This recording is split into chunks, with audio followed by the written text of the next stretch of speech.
পটুয়াখালীর গলাচিপায় দীর্ঘদিনের জমিজমা সংক্রান্ত বিরোধের জেরে একটি বসতবাড়িতে হামলার অভিযোগ উঠেছে প্রতিপক্ষের বিরুদ্ধে। হামলায় নারী ও ৩ বছরের শিশুসহ একই পরিবারের ৬ জন আহত হয়েছে। আহতদের মধ্যে ৫ জনকে পটুয়াখালী মেডিকেল কলেজ হাসপাতালে ভর্তি করা হয়েছে। শনিবার ২২ আগস্ট সকাল ১০টার দিকে উপজেলার ২ নং গোলখালী ইউনিয়নের ৯ নম্বর ওয়ার্ডের বাদুড়া গ্রামের নলুয়াবাগী এলাকায় এ ঘটনা ঘটে। পরিবারের অভিযোগ, পূর্ব পরিকল্পিতভাবে ২০ থেকে ২৫ জন লোক নিয়ে প্রতিপক্ষ ওই জমিতে চাষবাস করতে আসে। বউ তারপর ওই আমার স্ত্রী হুলো যখন বেমালা বিডি হওয়াই হেলাইছে। আর কে? আর হয়েছে ২ ছেলে, আমার ৩ ছেলে, ৩ ছেলের মাছ।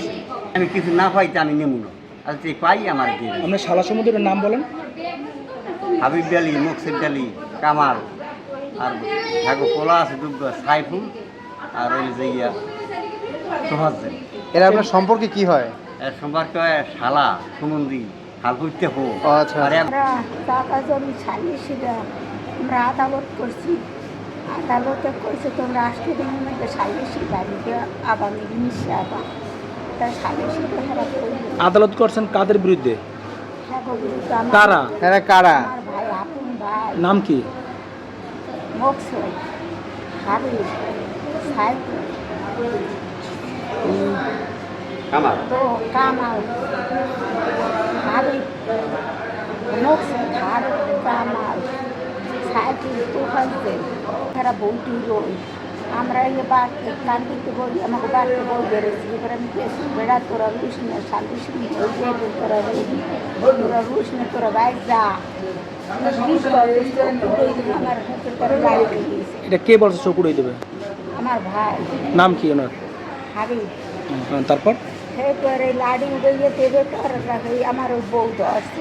আমার আরও চোখ সে জুতো করবেন বাইরে চোখ সে জুতো দিয়ে না চোখ উড়িয়ে দিন তোর হাউড়ি। তারপর লাড়ি ধরতে পারি, লাড়িতে নিয়ে ওর মাথা ফাঁসাই একবারই ও পাইতরাই পড়তে পারি। এই আমার পোলা রাজা গিয়ে পড়ছে। এইবার এই পোলা গড়ছে। তারা কতজন ছিল? আসলে ওই ৩০ জন আছে। তারপর ওই দুই পোলারও পেয়েছে আমাকে বাদ ফেলাই আমাকে মারিয়ে সুষ্ঠু বিচার চান? আচ্ছা, আমাদের এই ইমার্জেন্সিতে সুমাইয়া, তারপর হচ্ছে ফারুক হোসেন, আমিন জান এবং রিয়াজ 4 জন রোগী কিছুক্ষণ আগে মারামারি জনিত কারণে আর কি আমাদের হাসপাতালে ইমার্জেন্সিতে আসে। আমি জরুরি ভিত্তিতে ওনাদের পর্যবেক্ষণ করি এবং চিকিৎসা প্রদান করি যাবতীয়। এর মধ্যে সুমাইয়া আক্তার ওনার অবস্থাটা কিছুটা হলেও কিন্তু খারাপ, কারণ ওনার মাথার আঘাতটা একটু জটিল।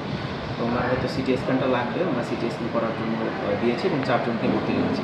বাদ বাকি সিদ্ধান্ত পরবর্তীতে উপরে যারা ডাক্তার আছেন, যে বিভাগে ভর্তি আছেন, তারা ওনাদেরকে দেখে ওনাদের যে ফিজিক্যাল কন্ডিশন সেটা দেখে পরবর্তীতে সিদ্ধান্ত নেবেন। আচ্ছা, চিকিৎসা দেবেন। 3 জন ছেলে গেছে।